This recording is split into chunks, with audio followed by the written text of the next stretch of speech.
초등학교 시절 어린 나이에 아주 인상 깊게 봤던 다큐멘터리가 하나 있습니다. 1997년부터 2001년까지 방영된 성공시대라는 TV 프로그램입니다. 아마 이 자리에 SFC 운동원들을 제외한 대부분의 성도님들이 이 프로그램을 알고 계시리라 예상해 봅니다. 그래도 성공시대를 잘 모르는 몇몇 성도님들을 위해 간략히 설명하면 현대그룹의 정주영 회장이나 만화 둘리를 그린 김수정 작가, 또 삼성 라이온즈의 레전드 이승엽 선수 등 그 당시 큰 업적을 이룬 인물들의 일대기를 재현하며 그들의 성공 비결을 알려주는 다큐멘터리가 바로 이 성공시대였습니다. 그리고 이 인물들한테는 한 가지 공통점이 있었는데 바로 이들 모두가 그 삶에서 숱한 위기와 어려움이 있었고 또 이를 이겨낸 노하우가 있었다는 것입니다. 그렇게 그들의 성공 비결을 소개했던 이 성공시대는 다큐멘터리임에도 불구하고 최고 시청률 28.7%가 나올 정도로 큰 인기를 얻게 됩니다. 아마 그 당시 우리나라 국민이 IMF라는 어려움을 겪었던 터라 나도 저 사람처럼 성공해야겠다. 저 사람은 어떻게 성공했지?와 같은 생각으로 너도 나도 이 프로그램을 보지 않았을까 생각해 봅니다. 사실 환난과 어려움을 이겨내고 끝내 승리하는 방법, 이것은 그 당시 사람들뿐 아니라 오늘날을 살아가는 우리에게도 큰 관심을 두고 있는 주제입니다. 우리 역시 오늘날 숱한 위기와 환난 속에서 살아가기 때문입니다. 그렇다면 우리가 삶 가운데 만나는 여러 어려움들을 어떻게 이겨낼 수 있겠습니까? 성공시대에 나오는 사람들의 비결을 그대로 행하면 모든 위기를 이겨낼 수 있을까요? 그들이 말하는 성공 비결이 나름의 도움은 될 수 있겠지만 100% 정답이 될 수는 없습니다. 성공시대에 출연했던 인물 중에서도 도박에 빠져 전 재산을 탕진한 사람도 있고 또 운영하던 회사가 부실그룹이 되어 망해버린 인물도 있는 것을 보면 우리는 그들의 방법이 완전한 정답이 아님을 발견하게 됩니다. 그런데 고난과 어려움을 이겨내는 100% 비결이 있다고 한다면 믿어지십니까? 믿기 힘드시겠지만 있습니다. 오직 하나님을 믿는 신자들에게만 허락된 성공 비결 말입니다. 오늘 본문 말씀에는 성공시대에 나온 여러 인물보다 더 큰 환난과 어려움을 겪었던, 그리고 그 모든 위기를 무사히 통과할 뿐 아니라 넉넉히 승리해낸 한 명의 인물이 등장합니다. 바로 우리에게 잘 알려진 요셉입니다. 요셉은 본문 51절 52절에 기록된 것처럼 자기 아들들의 이름에 고난, 수고의 의미를 포함할 정도로 그 누구보다 힘들고 위태로운 삶을 살아온 인물이었습니다. 하지만 그는 끝내 그 모든 역경을 이겨내고 애굽의 총리가 되어 자신의 민족들을 구원하는 인물이 됩니다.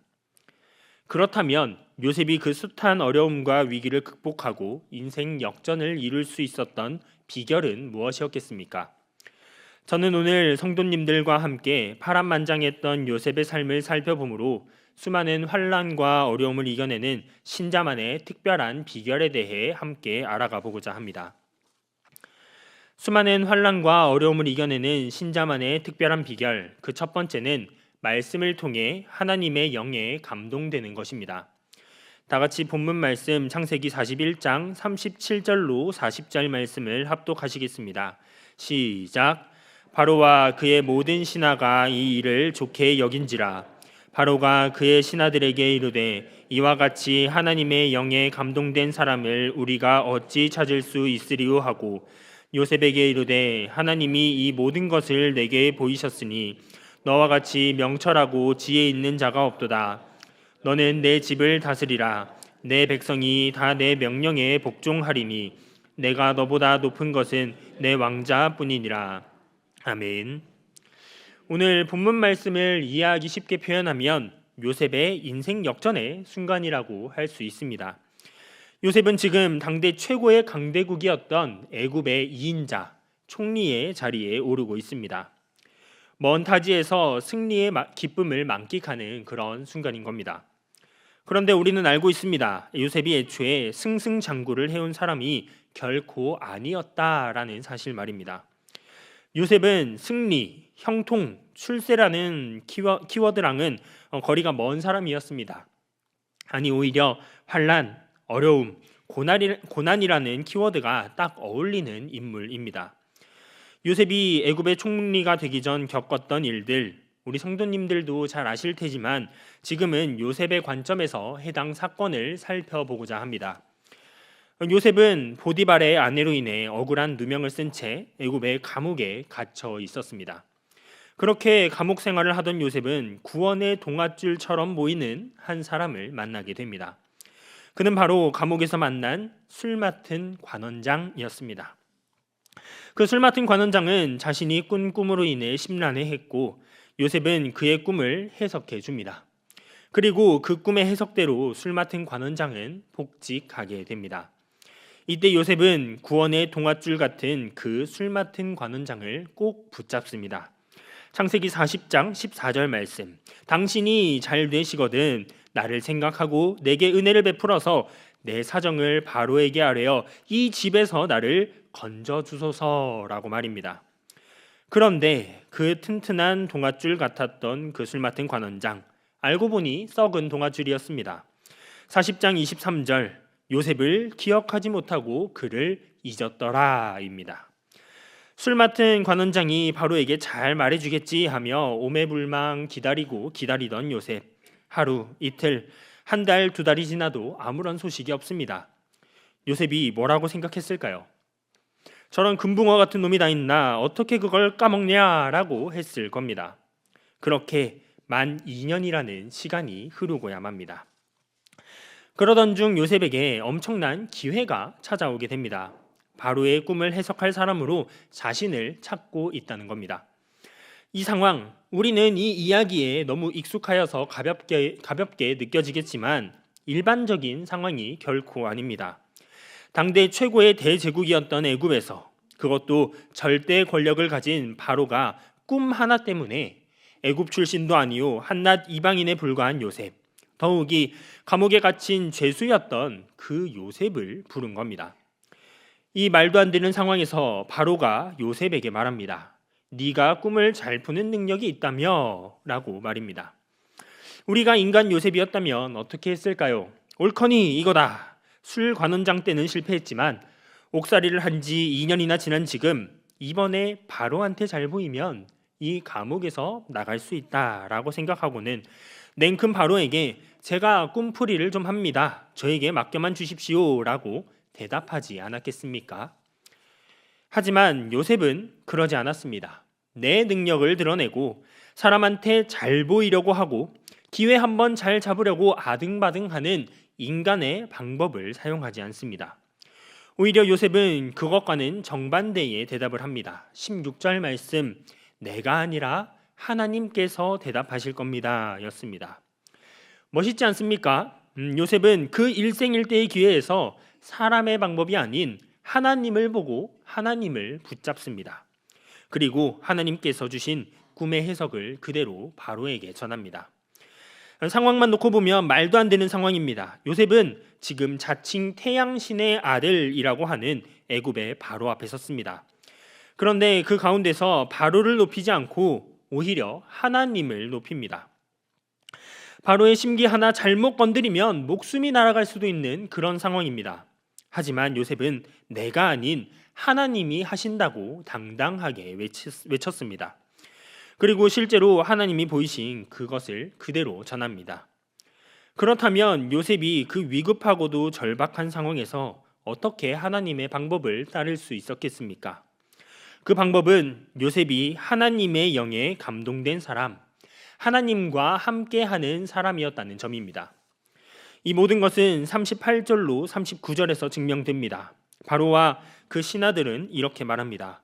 이와 같이 하나님의 영에 감동된 사람을 찾을 수 없다. 하나님이 이 모든 것을 내게 보이셨다라고 말입니다. 심지어 이런 고백이 불신자의 입에서 증거된 겁니다. 즉 요셉이 하나님의 영으로 감동된 자, 하나님과 함께하는 자였기에 하나님께서 주신 말씀을 전하고 그 가운데서 사람이 아닌 하나님을 따를 수 있었던 것입니다. 그렇게 하나님의 방법을 따른 요셉, 그가 맞이한 결과는 상상을 초월하는 것이었습니다. 가장 먼저 바로와 그의 모든 신하가 이 일을 좋게 여깁니다. 그 이방인들에게까지 인정받은 겁니다. 그리고 요셉은 감옥살이를 청산하는 정도에 그치지 않고 더 나아가 애굽 전체를 다스리는 총리로 세워지게 됩니다. 즉 인간적인 생각을 따라 어떻게든 바로한테 잘 보이려고 제 입맛에 맞게 꿈을 해석한 것보다 하나님의 영으로 감동되어 하나님과 함께한 결과 죄수의 신분에서 애굽의 2인자 신분으로 거듭나는 인생 역전을 맞이했던 것입니다. 그렇다면 요셉은 어떻게 하나님의 영으로 감동된 사람이 되었겠습니까? 그 방법이 무엇이었겠습니까? 그 구체적인 방법을 설명하는 명확한 구절은 따로 기록되어 있지 않습니다만 우리는 요셉의 삶을 통해 어떻게 그가 하나님의 영으로 가득할 수 있었는지 알 수 있습니다. 요셉은 언제 어디서든 하나님 말씀에 합당한 삶을 살았습니다. 창세기 39장 3절 말씀을 보면 요셉이 보디발의 종으로 살던 시절 보디발은 요셉을 통해 그와 함께하는 하나님을 보았다라고 말합니다. 말 그대로 타인이 보기에도 요셉의 삶이 하나님으로 가득 차 있었던 것입니다. 또한 보디발의 아내가 요셉을 유혹했을 때도 요셉은 나는 악을 행하여 하나님께 죄를 지을 수 없습니다 라고 말합니다. 애초에 그 당시는 성적 타락이 만연한 시대였습니다. 그러나 요셉은 성적 타락이 하나님의 말씀에 어긋나는 죄라는 사실을 배웠고 알았으며 이를 거부하기를 실천에 옮깁니다. 이는 그의 아버지 야곱에게서 듣고 배운 하나님의 말씀이 요셉의 삶 가운데 늘 있었기 때문에 가능한 일이었습니다. 즉 요셉은 하나님의 말씀을 단 한순간도 잊지 않고 그 말씀과 함께한 결과 하나님의 영에 감동된 자, 하나님과 함께하는 자로 살아갈 수 있었으며 끝내 모든 환난과 어려움을 넉넉히 이겨낼 수 있었던 것입니다. 사람은 저마다 어려운 일, 힘든 일을 만날 때마다 이를 타개하는 방법을 가지고 있습니다. 문제를 분석하고 해결책을 찾는 사람이 있는가 하면 일단 문제를 몸으로 부딪혀보는 사람도 있습니다. 또 때로는 시간이 지나면 해결되겠지 하며 문제를 잠시 회피하는 사람도 있기 마련입니다. 이런 방법들은 저마다 나름대로 효과도 있고 실제로 문제를 해결하는 데에 크게 작용하기도 합니다. 하지만 신자에게는 그 어떤 방법보다 확실하고 효과적인 방법이 있으니 바로 하나님의 영으로 감동되는 것, 하나님과 함께하는 것입니다. 우리가 삶을 살아가며 마주하는 여러 어려움들을 상대하려면 너무나 벅찹니다. 때로는 내 삶 전체를 뒤흔들고 내 몸과 마음을 모조리 무너뜨리는 큰 고난이 찾아오기도 합니다. 내 머리로는 그 어떤 해결책이 떠오르지 않는 답답한 상황에 놓이기도 합니다. 그런데 제 아무리 어렵고 힘든 고난이라고 한들 그 고난이 하나님보다 크겠습니까? 이 세상에 하나님도 해결하지 못하는 어려움이 있겠습니까? 단 한 가지도 없습니다. 그리고 그런 능력의 하나님이 함께하는 자, 하나님의 영에 감동된 자가 이겨내지 못할 고난과 어려움 역시 단 한 가지도 없습니다. 요셉을 보십시오. 형제들에게 버림받고 얼떨결에 시작한 타향살이 아버지의 사랑을 받는 귀한 아들에서 보디발의 종이 됐습니다. 심지어 그마저도 억울한 누명을 쓰고 끝내 감옥에 2년이나 갇혀 있었습니다. 우리는 대부분 우리의 실수와 잘못된 판단으로 고난과 어려움을 겪지만 요셉은 본인 스스로 잘못한 것도 없습니다. 그저 억울하게 우리보다 더 큰 환난을 당했던 것입니다. 하지만 하나님의 영에 감동되고 하나님과 함께한 결과 그 모든 고난과 어려움을 넉넉하게 이겨냅니다. 우리 역시 마찬가지입니다. 우리가 요셉처럼 하나님의 영에 감동된 자, 언제 어디서든 하나님과 함께하는 자로 온전히 선다면 하나님께서 지키시고 인도하시는데 그 어떤 어려움이 우리를 우겨싼다고 한들 과연 쌓이겠습니까? 어림도 없습니다. 설령 잠시 넘어진다 하여도 하나님 붙잡은 손 놓지 않고 하나님과 함께하는 신자는 반드시 그 모든 어려움을 뛰어넘을 수 있는 것입니다. 혹여나 이 자리에 지금 고난과 어려움을 겪고 계신 성도님 계십니까? 남들에게 말 못할 고난, 홀로 감당치 못하겠는 어려움을 말입니다. 신자에게만 주어진 특별하고도 완전한 방법, 하나님과 함께하고 하나님의 영으로 감동되시기 바랍니다. 그리고 이를 위해 해야 할 것이 있습니다. 하나님과 함께하기 위해서는 하나님의 말씀 알아야 합니다. 그리고 그 말씀이 항상 내 안에 거하게 해야 합니다. 그래야만 어떠한 문제를 만났을 때 그 문제에 집중하는 것이 아니라 그 문제보다 크고 위대하신 하나님을 볼 수 있기 때문입니다. 하나님의 영에 감동된 자, 하나님과 함께하는 자에게는 능치 못할 일이 없습니다. 이들이야말로 세상이 감당치 못하는 자들입니다. 그런 신자, 하나님과 함께함으로 세상을 이기는 성도님들이 되시기 바랍니다. 삶을 살아가며 수많은 환난과 어려움이 나를 엄습해 오더라도 그 문제보다 크고 위대하신 하나님과 함께하며 말씀을 통해 하나님의 영으로 충만하여짐으로 자신에게 닥친 그 어떤 문제도 넉넉하게 이겨내는 경영의 모든 성도님들 되시기를 간절히 바랍니다. 둘째로, 수많은 환난과 어려움을 이겨내는 신자만의 특별한 비결, 그 두 번째는 모든 일이 하나님의 주권 아래 있음을 확신하는 것입니다. 다 같이 창세기 45장 5절로 8절 말씀을 합독하시겠습니다. 시작. 당신들이 나를 이곳에 팔았다고 해서 근심하지 마소서, 한탄하지 마소서. 하나님이 생명을 구원하시려고 나를 당신들보다 먼저 보내셨나이다. 이 땅에 2년 동안 흉년이 들었으나 아직 5년은 밭갈이도 못하고 추수도 못할지라. 하나님이 큰 구원으로 당신들의 생명을 보존하고 당신들의 후손을 세상에 두시려고 나를 당신들보다 먼저 보내셨나니 그런즉 나를 이리로 보낸 이는 당신들이 아니요 하나님이시라. 하나님이 나를 바로에게 아버지로 삼으시고 그 온 집의 주로 삼으시며 애굽 온 땅의 통치자로 삼으셨나이다. 아멘. 요셉은 분명 고난과 고통의 삶을 살았습니다. 성경 66권이 완성된 시대를 살아가는 우리는 요셉이 겪은 모든 환난들을 잘 알고 있습니다. 그는 형제들에게 버림을 받으며 보디발의 종살이를 했습니다. 겨우겨우 그 집에서 인정을 받나 했더니 억울한 누명을 씁니다. 이제 종살이가 아니라 옥살이를 하는 판국입니다. 옥중에서 술 관원장을 만나며 하나님이 주신 기회인가 했지만 그마저도 술 관원장의 기억력 부족으로 물거품이 되어버립니다. 가족에게도 직장에서도 버림받고 감옥에서 아무런 희망 없이 살아가는 요셉. 애굽 종살이 할 때만 하더라도 여기가 바닥인 줄 알았는데 이제는 희망도 미래도 없는 깊은 수렁으로 빠진 것 같은 느낌이 들었을 것입니다. 그런데 우리는 요셉의 이야기가 시작되는 창세기 37장부터 그 이야기가 끝나는 50장까지 단 한 번도 그의 불평불만을 찾을 수가 없습니다. 보통 사람이라면 진작에 내가 하나님을 섬겼는데 어떻게 나에게 이러실 수 있습니까? 하며 불만을 토로했을 것입니다. 아니, 적어도 아이고 내 팔자야 신세 한탄이라도 할 법하지 않습니까? 하지만 요셉은 그러지 않았습니다. 그렇다면 어떻게 요셉은 그 흔한 불평불만 한마디조차 하지 않을 수 있었을까요?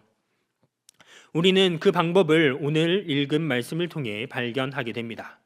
요셉은 말합니다. 하나님이 먼저 보내셨나이다. 하나님이 큰 구원으로 나를 당신들보다 먼저 보내셨나니 그런즉 나를 이리로 보낸 이는 당신들이 아니요 하나님이시라 라고 말입니다. 요셉은 하나님의 크신 계획을 믿는 사람이었습니다. 그리고 본인이 겪는 모든 고난 역시 하나님의 구원 계획 속 하나님의 주권 아래 있음을 전적으로 신뢰했습니다. 제 아무리 힘들고 어려운 일을 마주한다 한들 그 환난 역시 하나님의 손바닥 안에 있음을 확신했던 요셉이었습니다. 그렇게 요셉이 하나님의 절대 주권을 믿었기에 사랑하는 형들에 의해 애굽으로 팔려갔지만 아니다, 하나님이 보내셨다. 힘든 종살이를 했지만 아니다, 하나님이 보내셨다. 억울하게 옥살이까지 했지만 아니다, 하나님이 보내셨다라고 당당하게 외칠 수 있었던 것입니다. 우리는 어떠합니까? 우리는 조금만 어려운 일을 만나도 곧장 하나님께 하나님, 나에게 왜 이러십니까? 불평불만을 쏟아냅니다. 그리고 몇몇은 시험에 들기도 하고 또 하나님을 떠나기도 합니다. 저는 대학교를 졸업하고 곧장 제네바 신학대학원에 입학하여 사역을 시작해야겠다고 생각했었습니다. 그러던 중 대학교 4학년 시절 여느 때와 같이 학교를 마치고 집으로 가기 위해 지하철을 탔습니다. 그런데 갑자기 사람들과 사물들이 두 개로 보이고 어지럽기 시작합니다. 다음 날 안과에 갔더니 큰 병원을 가보라고 합니다. 곧장 세브란스 병원으로 갔고 갖은 검사를 다 했습니다. 그렇게 나온 병명, 이름도 생소한 밀러 피셔 증후군이라는 자가면역 신경계 질환이었습니다. 이 병은 100만 명당 10명 남짓 있을까 말까 하는 희귀병입니다. 물론 말 그대로 희귀한 병이지 불치병도 아니고 성도님들께 전염되지도 않으니 걱정 않으셔도 됩니다. 완쾌됐습니다. 어쨌든 이 밀러 피셔 증후군은 신경계에 바이러스가 침투하여 눈 움직임에 장애를 일으키고 또 균형 감각과 무릎 반사를 소실시키는 희귀병이었고 회복에 수개월의 시간을 필요로 하는 그런 병이었습니다. 그렇게 저는 계획이 없던 휴학을 하게 됩니다. 병원 침대에 누워 핑핑 도는 천장을 바라보며 끊임없는 눈물을 흘렸고 하나님께 불평불만을 쏟아냈습니다. 다른 사람도 아니고 하루빨리 하나님의 일을 하러 신학교에 가겠다는 사람을 이런 듣도 보도 못한 병에 걸리게 해서 누워있게 만드시나 하며 하나님을 원망했었습니다. 그렇게 시작된 1년의 강제 휴학. 하지만 이 모든 일이 하나님의 크신 계획 속에 있는 일임을 깨닫는 데는 그리 오래 걸리지 않았습니다. 그 병으로 인한 휴학 기간 중 짧게나마 회사에 다니며 성도님들의 치열한 일상을 조금이나마 체험할 수 있었고 지금이라면 상상도 할 수 없을 유럽 여행을 통해 바울과 종교개혁자들의 행적지를 두 눈으로 보고 신학 공부에 필요한 경험을 할 수 있었습니다. 만약 밀러 피셔라는 병에 걸리지 않았더라면 신학교는 1년 더 빨리 갈 수 있을지는 모르겠지만 사역에 필요한 환우의 마음, 직장인의 고충을 배우고 공감하는 값진 경험을 하지 못했을 것입니다. 물론 희귀병에 걸렸던 일은 저 개인에게 있어서 아프고 힘든 고난이었습니다. 하지만 이 모든 고난은 저를 목회자로 더 다양하게 쓰시기 위한 하나님의 크신 계획 속에 일어난 일이었습니다. 그럼에도 저는 너무나 연약하였고 어리석었기에 하나님의 크신 뜻을 신뢰하지 못하고 하나님을 비난하며 불평했던 것입니다. 그렇다면 이 자리에 있는 우리는 어떤 신자가 되어야 하겠습니까? 조그만 고난에도 곧장 하나님께 달려가 나에게 왜 이러십니까? 하며 불평불만을 쏟아내는 마냥 어리기만 한 신자입니까? 아니면 이 어려움 역시 하나님의 주권 아래 있는 작은 고난이자 하나님의 구원 역사에 포함된 일임을 확신하며 묵묵하게 견뎌 이겨내는 성숙한 신자가 되어야겠습니까? 우리는 고난과 역경 속에서도 하나님께서 행하실 그 크신 계획을 기대하고 확신하는 성숙한 그리스도인이 되어야 합니다. 그리고 하나님께서는 그런 우리를 사용하시어 구원의 새 일을 이루어 가실 것입니다. 지금 고난의 시기를 겪고 계신 성도님 계십니까? 그 일이 하나님의 주권 아래 그 손안에 있는 일임을 확신하시기 바랍니다. 그리고 하나님께서 그 환난을 통해 그리고 그 어려운 시간을 통과하는 나를 통해 하나님의 크신 계획을 이루어 가실 것입니다. 삶을 살아가는 동안 어떠한 고난과 어려움이 찾아오더라도 그 모든 일이 하나님의 주권 아래 있음을 확신하는 가운데 하나님께서 행하실 구원의 새 일을 소망함으로 모든 환난과 어려움을 뛰어넘는 경영의 모든 성도님들 되시기를 주님의 이름으로 간절히 축원합니다. 사랑하는 경영의 성도 여러분, 우리는 보라 주가 새 일을 행하시리라 라는 말씀으로 2025년을 시작했습니다. 하지만 주가 행하실 새 일은 그냥 냅다 우리에게 주어지지는 않습니다. 우리는 2025년 주가 행하실 새 일을 소망하며 나아가는 동안에 분명히 고난도 겪고 어려움도 만날 것입니다. 육체적, 영적 가족에게 상처를 받기도 하고 직장이나 사업장에서 힘든 일을 겪을 수도 있습니다. 몸과 마음이 아프기도 하고 때로는 억울한 누명을 쓸 수도 있습니다. 한치 앞도 알 수 없는 막막함 가운데 눈물이 앞을 가리고 어찌할 줄 몰라 낙심에 빠질 수도 있습니다. 그러나 그런 우리가 잊지 말아야 할 것은 그 어떠한 고난도 결국 하나님의 절대 주권 아래에 있는 일이며 우리가 하나님의 영으로 충만하기만 하면 그 문제를 뛰어넘어 일하시는 하나님을 발견하게 된다는 사실입니다. 우리의 목숨을 위협하고 인생을 통째로 흔드는 것 같은 큰 일이라고 한들 하나님의 선하신 계획 아래에 있는 일에 불과하며 하나님께서 후 불어버리시면 곧장 나에게서 날아갈 수밖에 없는 깃털 같은 존재일 뿐입니다. 물론 연약한 죄인인 우리는 이 사실을 자주 망각하고 눈앞의 어려움에 내 모든 시선을 빼앗기곤 합니다.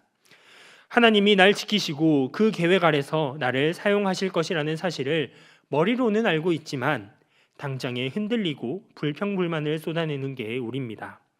그렇다면 우리가 환난과 어려움 속에서도 흔들리지 않고 전적으로 하나님을 신뢰하고 담대하게 나아가기 위해서는 어떻게 해야 하겠습니까?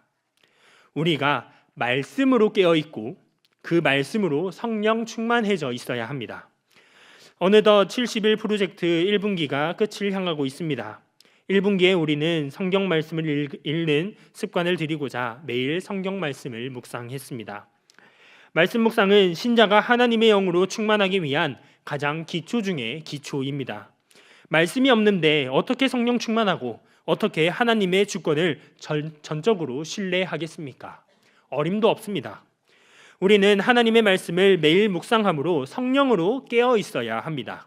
그래야만 어떠한 고난과 어려움이 찾아오더라도 말씀의 반석 위에 든든하게 세워져 견뎌낼 수 있는 것입니다.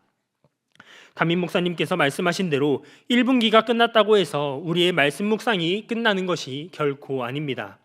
내 평생에 찾아올 수많은 어려움을 이겨내기 위해서는 하나님의 말씀과 이를 통한 하나님의 영이 내 안에 가득해야 합니다. 2분기, 3분기, 4분기에도 아니 평생에 하나님의 말씀을 가까이 하고 이를 통해 하나님의 영이 충만한 자로 세워지는 경향인이 되시기 바랍니다. 그리하여 하나님의 그 크신 계획을 전적으로 신뢰하는 가운데 어떠한 고난과 어려움이 찾아오더라도 이를 믿음으로 이겨내고 끝내 승리하시기 바랍니다. 로마서 8장 35절에서 37절 말씀으로 설교 말씀을 맺고자 합니다. 누가 우리를 그리스도의 사랑에서 끊으리요? 환난이나 공고나 박해나 기근이나 적신이나 위험이나 칼이랴. 기록된 바 우리가 종일 주를 위하여 죽임을 당하게 되며 도살당할 양같이 여김을 받았나이다 함과 같으니라.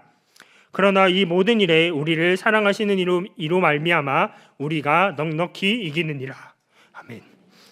우리가 겪는 모든 환난과 고난이 오직 하나님의 주권 아래에 있음을 확신하는 가운데 하나님의 말씀을 통해 성령 충만하여 그 어떠한 어려움도 주 안에서 넉넉히 이겨내는 경영의 모든 성도님들 되시기를 주님의 이름으로 간절히 축원합니다.